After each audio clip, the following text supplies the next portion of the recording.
सवाल नंबर 3 देखिएगा। यहाँ पे क्या है, निर्धारित कीजिए कि क्या बिंदु 1,5, 2,3 और -2, -11 संरेखी हैं।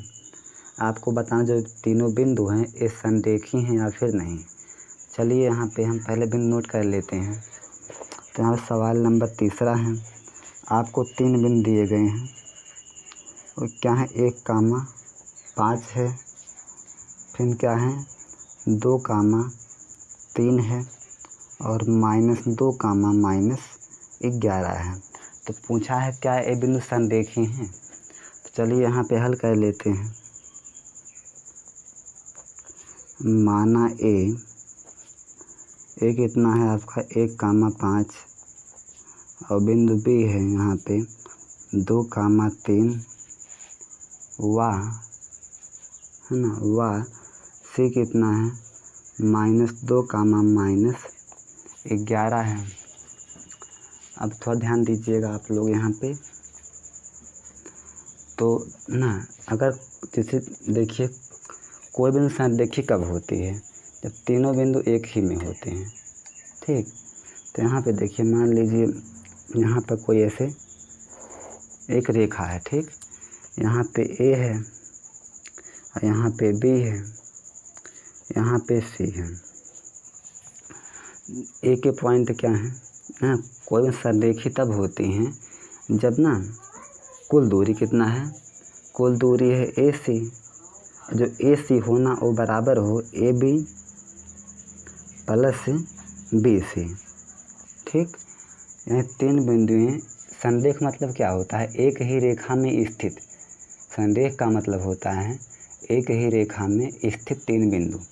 तो यहाँ पे देखिए ए सी बराबर क्या है, तो ए सी बराबर है A B plus B C. अगर जो कुल दूरी है वो आधी आधी दूरी के बराबर हो जाए तो वही क्या होता है आपका, वही होता है बिंदु संरेखी होता है। चलिए अगर ए वाला कंडीशन ओ हुआ, ये क्या है, ये चीज़ है संरेख होने की स्थिति। ये चीज़ क्या है, संरेख होने की स्थिति, संरेख होने की स्थिति, संरेख होने की स्थिति यानी ए सी बराबर क्या हो, A B plus B C हो, तब बिंदु जो है संरेख होता है। अब ध्यान से देखिएगा यहाँ पे, ऐसे हम चेक करेंगे। अब निकालेंगे जो है ए सी के बीच की दूरी, ए सी के बीच की दूरी, ए सी के बीच की दूरी, ए सी क्या है यहाँ पे, तो आपका ए पॉइंट है 1,5 और सी है -2, -11। तो यहाँ पे देख क्या हो, x1 y1 और यहाँ पे क्या हुआ x2 y2। तो आप लोग को पता है कि d बराबर क्या होता है, अंडर रूट में x2 माइनस x1 का whole square plus y2 minus y1 का होल स्क्वायर। अब ध्यान से देखिएगा आप लोग, तो d बराबर हुआ अंडर रूट में x2 का मान कितना है -2 और माइनस x1 का मान कितना है 1, इसका स्क्वायर हुआ प्लस y2 का मान कितना है -11 है, माइनस y1 का मान कितना है 5 है, इसका भी स्क्वायर हुआ। तो यहाँ पे जो है d बराबर हुआ अंडर रूट में -2 -1 -3 हुआ और -3 का स्क्वायर जो होता है प्लस का 9 हो गया, प्लस -11 और -5 तो होगा माइनस का 16 होगा, है ना। यानी जब स्क्वायर हो प्लस का हो जाएगा, यानी यहाँ पे 16 × 16 कर लेते हैं, कितना आता है 6 × 36, 6 × 6 3 9, यहाँ पे 6 हुआ 1 हुआ 6 हुआ, यहाँ पे 9 6 15 के 5 हासिल 1, तो 1 हासिल 1 2, 256 आ गया। ठीक, चलिए यहाँ पे 256 आ गया। तो यहाँ पे जो है 16 का वर्ग जो है 256 होता है। तो यहाँ पे d बराबर आ गया अंडर रूट में 9 6 15 के 5 हासिल 1, 5 हासिल 1 6, यानी अगर 265 आ गया। ठीक, 9 6 15 के 5, 5 हासिल 1 6, 265 इकाई आ गया, इतना आ गया। इसका वर्गमूल नहीं निकल पाएगा। ठीक है, ऐसे ही रहेगा। अब हम निकाल लेते हैं, जो है AC के बीच की दूरी निकल चुका है। अब निकाल लेते हैं इसका AB के बीच की दूरी। चलिए, तो यहाँ पे निकाल लेंगे AB के बीच की दूरी, AB के बीच की दूरी। अब ध्यान से देखिएगा AB क्या है, तो यहाँ पे A आपका है 1,5 और B क्या है 2,3 है। तो यहाँ पे देखिए x1 y1 x2 y2। तो यहाँ पे D बराबर क्या हुआ, रूट में दो बिंदुओं के बीच की दूरी x2 माइनस x1 का whole square plus y2 minus y1 का होल स्क्वायर। तो D बराबर आ गया अंडर रूट में x2 का मान कितना है 2 माइनस x1 का मान है 1, इसका स्क्वायर हुआ प्लस y2 का मान कितना हुआ 3 हुआ, माइनस y1 का मान कितना हुआ 5 हुआ, इसका स्क्वायर हुआ। यहाँ पे D बराबर आ गया अंडर रूट में 2 में से 1 गए 1 आएगा और 1 का स्क्वायर 1 का हुआ।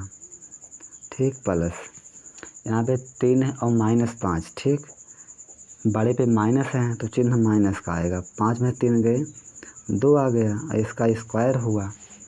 तो यहाँ पे D बराबर हुआ अंडर रूट में 1 हुआ और -2 का स्क्वायर 4 हुआ। तो D बराबर आ गया अंडर रूट 4 1 5 हो गया, 5 इकाई आ गया यहाँ पे।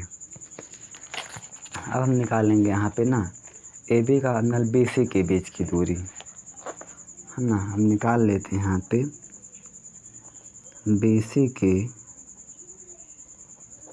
बीच की दूरी। ध्यान से देखिएगा यहाँ पे B कितना है, तो B है 2,3 और C कितना है -2, -11। तो यहाँ पे देखिए ये क्या हो x1 y1 और यहाँ पे x2 y2।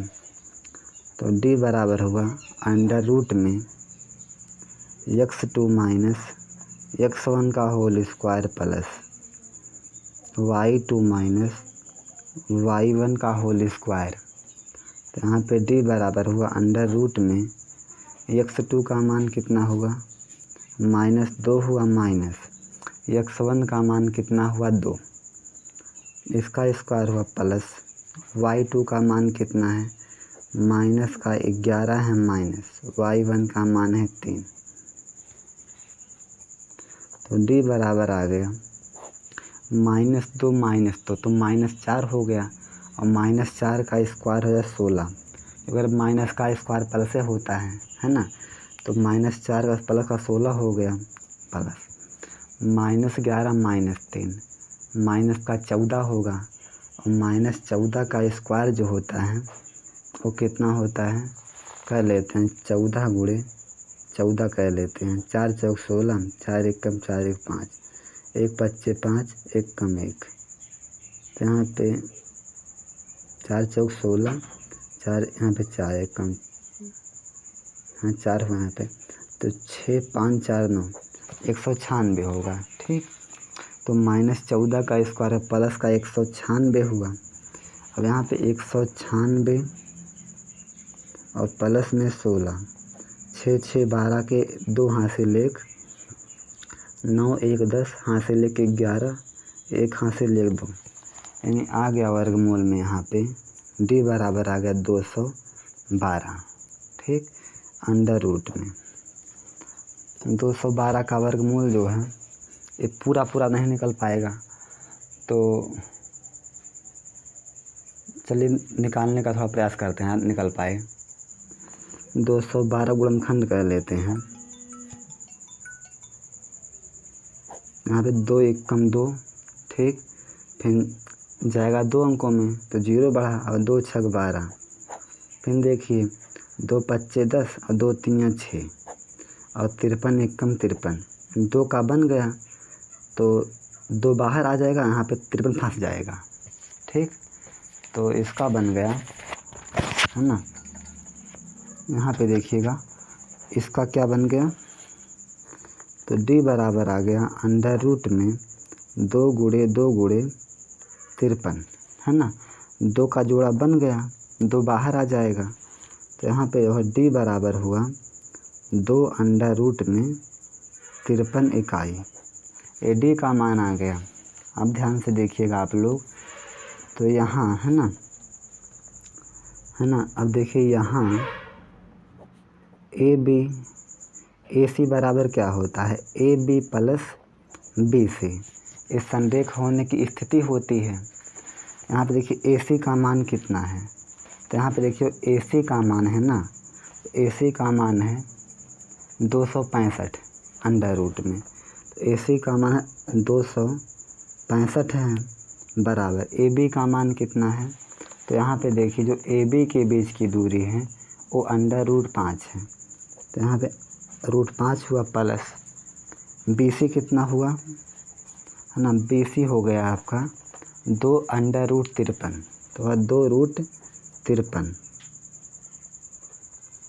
क्या ये बराबर हैं, तो ये बराबर नहीं है। अगर ए बराबर होता तो क्या होता, संरेख होता, ए बराबर नहीं है तो क्या होगा, संरेख नहीं होगा, तो है ना। अतः ए सी बराबर नहीं है A B plus B C, है ना। इसलिए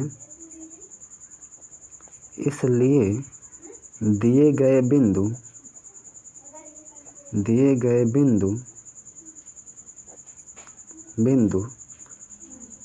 संरेख नहीं